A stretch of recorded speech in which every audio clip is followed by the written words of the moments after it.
Hey guys, welcome into today's video. Today we're diving into USC's new and improved front seven. We all know the challenges and issues that SC's defensive front had last year, but plenty has been done to revamp this group. And I feel like Lincoln Riley, Alex Grinch, Sean Nua, and Roy Manning aren't getting the credit nationally that they deserve. If you guys are anything like me, you're sick of national pundits telling us that the defense wasn't good last year. We know it wasn't. So much has been added to this group, but they don't like to mention it. So today I want to dive into this front seven as it currently sits to really try to grasp how much has changed in the last few months. But before we get into it today, if you are enjoying the videos, please do leave a like and subscribe to the channel if you haven't already. And if you want to help support the channel in an even bigger way, you can do so over on my Patreon for only $1 a month. Thanks so much for being here today, and let's get into it.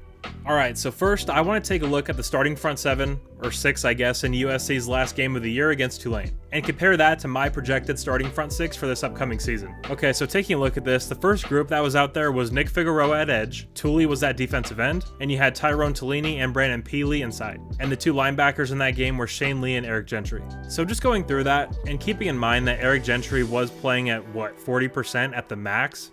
I mean, his ankle was still pretty messed up at that time, so I'm not going to judge him too harshly. But you have Thule, who is obviously awesome, and the rest of them are just not at all near the level of player a team vying for the playoffs should have starting out there. Talini is a nice rotational piece, and Nick Figueroa had his moments, but just as a whole, not good enough. And like I said, I think Eric Gentry is an extremely impactful player, but the guy was still hobbled. But in that game, Shane Lee gave the worst performance I have ever seen from a USC defender in any game, and the PFF grades back me up on that one. He missed 3 tackles on the day and finished with an abysmal 27.3 grade. I mean, truly just one of the all-time bad performances at SC. So looking at that group compared to what we have now is pretty incredible, and I do think we will play a lot more with 3 linebackers on the field this year, so I am going to include a full front seven with this as opposed to a front six. But looking at my projected starting group, I have Anthony Lucas at defensive end, Bars and Alexander inside, Jamil Muhammad at edge, and Cobb and Gentry as the 2 main linebackers, but with Tackett being first off the bench in those 3 linebacker sets. So of the front seven, 6 of them are new.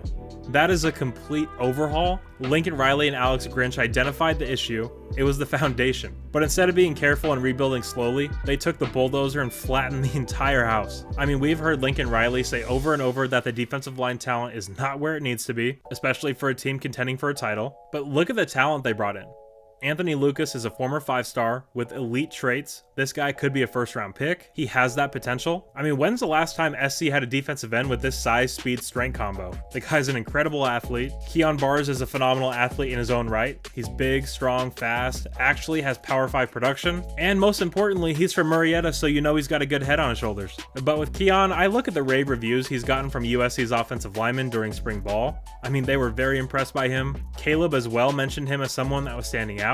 He's miles better than anything we had last year at that spot. And I want to talk about Jamil Muhammad here for a second. He is the most slept-on player that USC has brought in this offseason. This is a guy that has led all defenders in sacks during spring ball. He's a former quarterback, so he sees the game in a completely different way than most edge rushers. He understands more of what the quarterback is seeing and thinking, and that no doubt helps him actually sack the quarterback, which as you know was a huge issue for us last year. We whiffed on so many big sacks that could have helped change the outcome of a few of those games. Even Thule was guilty at that at times. But talking about Jamil, his bend is pretty crazy. During the spring game, I was blown away by how low he was getting. His first step is very explosive. He has very violent hands. I love his game. Guys, get on the bandwagon before it takes off. You'll regret it when he has double-digit sacks at the end of the year. And Bear Alexander. I mean, possibly the most important addition of the entire Lincoln Riley era at USC. Will this be what the Sean Cody signing was for Pete Carroll? Will this legitimize the defensive operation and draw interest from a bunch of big-time defenders? I mean, that's the hope, right? But on the field this year, Pac-12 offensive lines,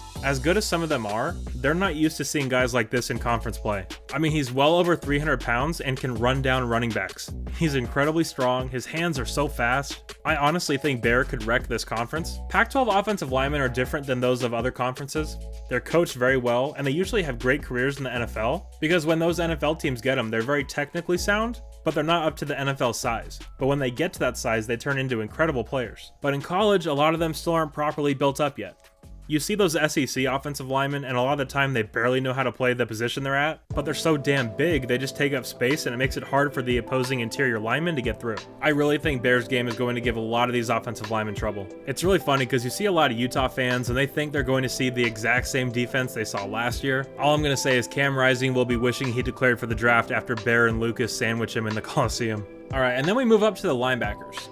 Mason Cobb is an all-conference quality linebacker. This guy has so much experience. He's not afraid to stick his head in there and defend the run. He has some nice coverage skills as well. He's a true leader. He did have a few games last year for Oklahoma State where he had some issues tackling. So if he can be consistent there, we'll be solid in the middle. And I see a lot of people either forgetting about or writing off Eric Gentry. How I see it, there were 2 Eric Gentrys last year. Pre-injury and post-injury. Pre-injury, I thought he was arguably the best tackler on the team. I mean, he was affecting all sorts of plays. His long arms were forcing interceptions left and right. He's very impactful as a pass rusher as well. But when he got hurt in that Utah game, he came back and battled through in the following weeks, but he never really came back.